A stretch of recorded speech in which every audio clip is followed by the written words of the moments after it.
সকাল সকাল ঘুম থেকে উঠে কান্না করতে আরম্ভ করে দিয়েছে। আরে টিপ যা আয়নায় দেখায় দেখায় টিপটা কি অবস্থা, যা দেখায়। এখনই স্নান করিয়ে দিয়ে সুন্দর করে রেডি করে দিয়েছি। মাম্মা চুপ করো, তোমাকে কেউ কিছু বলিনি। তুমি যে জল ঘাটছো সকালবেলায়, ঠান্ডা লেগে গেলে তখন কি হবে? হ্যাঁ, বাবা তো ভালোর জন্যই বলেছে। সকালবেলায় উঠে জল ঘাটছো তুমি, নাও খেয়ে নাও চা। এখন আমি আর মাম্মাম চা খাবো। মাম্মামে যে বিস্কুট দিয়ে খাবে, এই দেখো। চুপ করো। হ্যাঁ, নাও চা খেয়ে নাও, চা দিয়ে বিস্কুট দিয়ে খেয়ে নাও। চল। শুভ সকাল বন্ধুরা, আমি মুক্তি। এখন বাজে সকাল 9:30। ব্লগটা এখান থেকে স্টার্ট করছি।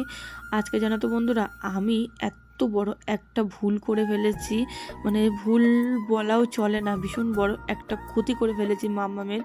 মানে বুঝতে পারিনি যে কি করে হলো এই জিনিসটা। সত্যি ভীষণ ভীষণ সকাল থেকে মনটা খারাপ আর ভীষণ পরিমাণে চিন্তায় আছি। কি হয়েছে বলো তো? প্রতিদিন আমি মাম্মামের স্কুলের টাইম অনুযায়ী ঘড়িতে অ্যালার্ম দিয়ে রাখি। আজকে আনো তো অ্যালার্ম বেজেছে কিনা আমি জানি না, একদম টের পাইনি। আর যেহেতু মামামের এক্সাম চলছে, এক্সাম না হলে কোনো ব্যাপারই ছিল না। আজকে আর দুটো পেপার মামামের লাস্ট ছিল, আজ হচ্ছে ইংলিশ পেপার ছিল, আর কাল এভাইএস হলে শেষ হয়ে যায়। কিন্তু আজকে আমি একদম বুঝতে পারিনি, মানে যখন ঘুম থেকে উঠেছি তখন ঘুরতে দেখছি 9টা বাজে। লাফিয়ে ঘুম থেকে উঠেছি, তখন আর কিছু করার নেই, কারণ মামামের স্কুল 8টার থেকে আরম্ভ। কি করব এতটাই খারাপ লাগছিল যে আজকে আমার কাছ থেকে মানে এত বড় একটা অন্যায় হয়ে গেল। আজকে 4 বছর মামা স্কুলে পড়ছে, জীবনে আমি কোনোদিন এরকম অন্যায় করিনি, আজ করে ফেলেছি। কি করব বলো?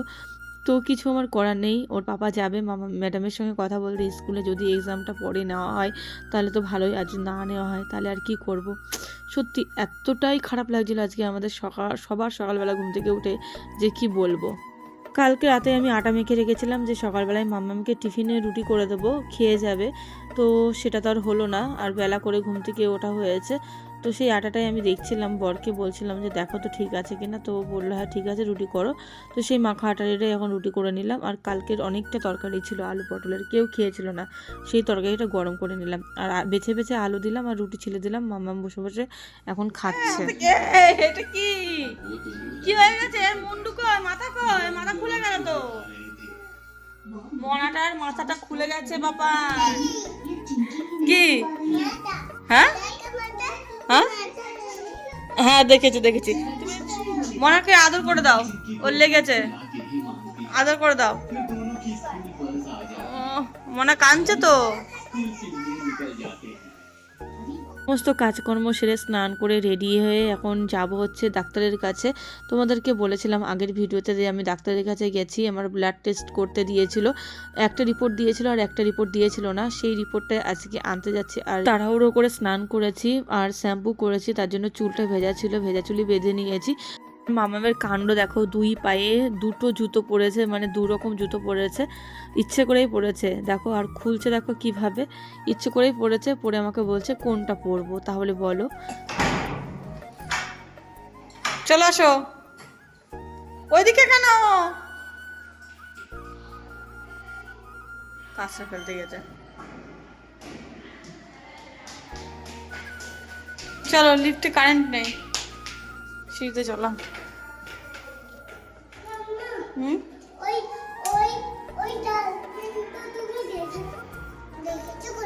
না তুমি চলো তাড়াতাড়ি, লেট হয়ে যাবে।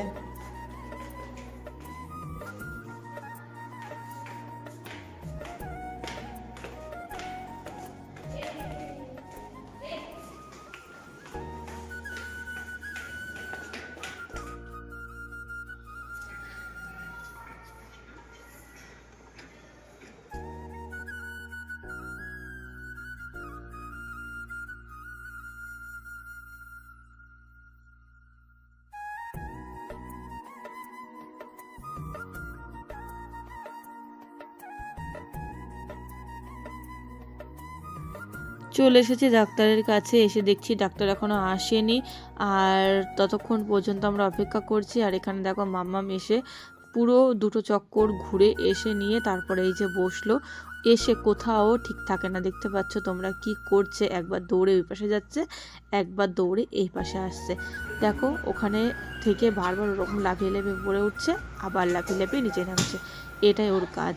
কালকে তো এসেছিল না, আমরা একাকে এসেছিলাম, এখন নিয়ে আসার পরে ভীষণ পরিমাণে খুশি হয়েছে।